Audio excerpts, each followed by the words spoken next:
बेइंसाफी का शहर मशहूर है कि चीला और गुरु सफर करते हुए एक शहर में पहुंचे। नाम पूछा तो मालूम हुआ इंसाफ नगर, जिसके मानी है बेइंसाफी का शहर।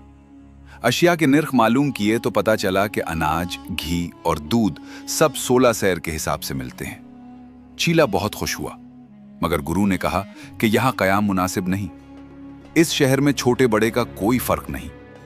मगर चीला न माना। चंद दिन बाद वो अदालत पहुंचे। एक मुकदमा चल रहा था। मुद्दई एक चोर था और मुद्दा अलैह एक महाजिन। चोर ने कहा कि हम दोनों चोरी के लिए गए थे, मेरा साथी दीवार गिरने से मर गया, मैं किसास चाहता हूं। तहकीक शुरू हुई। महाजिन ने कहा मेमार जिम्मेदार है। मेमार ने कहा गारा देने वाला कसूरवार है। गारा देने वाले ने कहा सक्का ने पानी ज्यादा डाल दिया। सक्का ने कहा हाथी के डर से पानी ज्यादा बह गया। फेलमान ने कहा औरत के पाजीब की जिनकार से हाथी बदक गया। औरत ने कहा सनार ने भारी पाजीब बनाया था। आखिर सनार को फांसी दी जाए।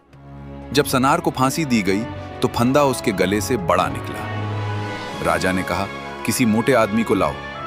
सबसे मोटा चीला निकला। चीला घबरा गया। गुरु ने कहा मैंने पहले ही मना किया था।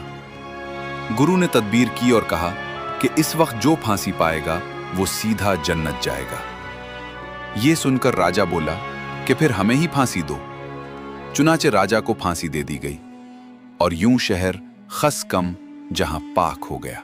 सबक, ये कहानी हमें यह सबक देती है कि जब किसी मुआशरे में इंसाफ खत्म हो जाए और हर शख्स अपनी गलती दूसरों पर डालने लगे तो वहां सच और झूठ का फर्क भी मिट जाता है।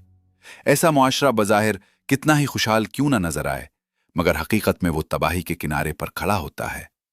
असल कामयाबी उसी में है कि इंसान अदल, सच्चाई और जिम्मेदारी को अपनाए, क्योंकि जहां इंसाफ होता है वहां अमन और बरकत भी होती है, और जहां इंसाफ ना हो वो शहर आखिरकार खस कम जहां पाक हो ही जाता है।